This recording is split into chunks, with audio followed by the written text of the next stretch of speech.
দক্ষিণ পূর্ব অঞ্চলের যে বন্যা কবলিত হয়েছে ইতিমধ্যে চাঁদপুরের অঞ্চলেও কিন্তু বন্যার পানি প্রবেশ করেছে। আমি এই মুহূর্তে রয়েছি চাঁদপুরের হাজীগঞ্জ উপজেলার গন্ধপুর ইউনিয়নের আহমদপুর এলাকা। এখানেও মানুষে অনেক পানিবন্দী রয়েছেন। গত 2-3 দিন ধরে কিন্তু এখানে পানি বৃদ্ধি পাচ্ছে এবং হাজীগঞ্জ উপজেলার পাশাপাশি শাহরাস্তি উপজেলাতেও কয়েকটি ইউনিয়নের বাসিন্দারা পানি বন্দী রয়েছেন বলে উপজেলা প্রশাসন জানিয়েছেন। আমরা কথা বলেছিলাম শাহরাস্তি উপজেলার নির্বাহী কর্মকর্তা ইয়াসিন আরাফাতের সাথে। তিনি জানিয়েছেন তার ইউনিয়নে প্রায় 50,000 মানুষ পানিবন্দী রয়েছেন। সেখানে সামাজিক সংগঠন সহ প্রশাসনের পক্ষ থেকে চাউল এবং শুকনো খাবার বিতরণ করা হচ্ছে। আমরা এই শাহরাস্তি উপজেলার যে সামাজিক সংগঠনগুলো রয়েছে তারা সজাগ সংগঠনের ফাউন্ডেশনের লোকজন তারা আমাদেরকে জানিয়েছেন তারা গত 3 দিন ধরে তারা কাজ করছেন এবং প্রশাসনের কে তারা লোকেশন এবং যারা পানিবন্দী রয়েছেন তাদের যেই লোকেশন তারা জানিয়ে দিচ্ছেন। এছাড়া আমরা যে হাজীগঞ্জের যে আহমদপুর গ্রামে রয়েছি এখানে যদি আমরা জানতে চাই এখানকার বাসিন্দার সাথে আপনার এই এলাকায় কি ধরনের সমস্যা পড়ছেন পানিতে? বিশেষ করে আমাদের এলাকা প্রতিটা বাড়িতে এখন পানি, গত 3 দিন পানি অতিরিক্ত বেড়ে গেছে। বেড়ে যাওয়ার কারণে রান্না চুলা হতে শুরু সব বেসে গেছে, রান্না কষ্ট পাচ্ছে এবং বাচ্চাদেরকে নিয়ে সমস্যা হচ্ছে এবং বিভিন্ন রোগ ব্যাধি শুরু হয়ে গেছে। অলরেডি ডায়রিয়া বিভিন্ন অসুখ বিসুখ শুরু হয়ে গেছে। জি, আমরা জানলাম যে এই বন্যার পানির কারণে বিভিন্ন রোগ বালাইয়ের সংক্রমণ হচ্ছে বলে জানিয়েছেন। আমরা যদি আরেকজনের সাথে কথা বলি, এখানে যে ভুক্তভোগী রয়েছেন এখানকার স্থানীয় বাসিন্দা, আপনার এলাকায় আপনার কি সমস্যা?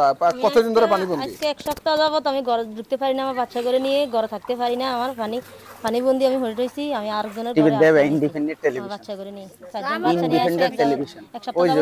খাওয়ারও কিছু বাইরে কিছু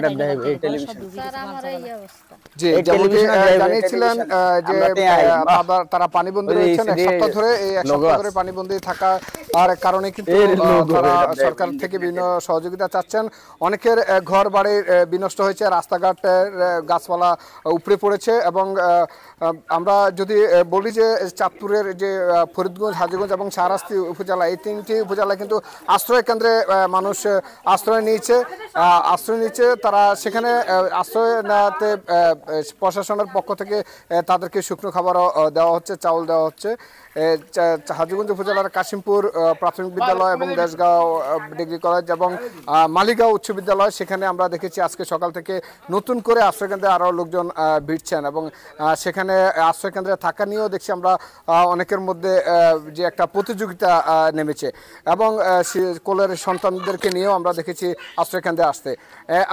সবচেয়ে বেশি এই দক্ষিণ অঞ্চলের যে 3টি উপজেলা রয়েছে ফরিদগঞ্জ, হাজীগঞ্জ এবং শাহরাস্তি, এই দক্ষিণ অঞ্চলের মানুষ আতঙ্কে এবং দুর্ভোগে রয়েছে এবং ক্রমে কিন্তু বাড়ছে। এখানে পানি উন্নয়ন বোর্ড থেকে যেটি জানিয়েছেন যে ডাকাতিয়া নদীর পানি এর যে আজ সকাল 9টাও 4 সেন্টিমিটার অতিক্রম করছে। যদি এর উপরে পানি বৃদ্ধি পায় তাহলে সেটা ডেঞ্জার জোন হিসেবে তারা আখ্যায়িত করবেন। তবে তারা আশার বাণী যেটি জানিয়েছেন যে পদ্মা মেঘনা নদী বেষ্টিত এই চাঁদপুর জেলা হওয়ার কারণে পানি তেমনটা সেখানে পানির যে এখানে যে চাপ রয়েছে সেটি কিন্তু পদ্মা মেঘনা যখন প্রবাহিত হবে তখন কিন্তু এই বন্যার প্রবণতা কমবে। তবে সেই থেকে প্রশাসনের পক্ষ থেকে যদি এবং সামাজিক সংগঠনগুলোর পক্ষ থেকে যদি এই বন্যা পানিবন্দী কবলিত মানুষের পাশে দাঁড়ানো যায় তাহলে মানুষ এই কিছুটা মনোবল বৃদ্ধি পাবে বলে বলছেন ভুক্তভোগীরা। চাঁদপুর থেকে এই ছিল আমার কাছে সর্বশেষ।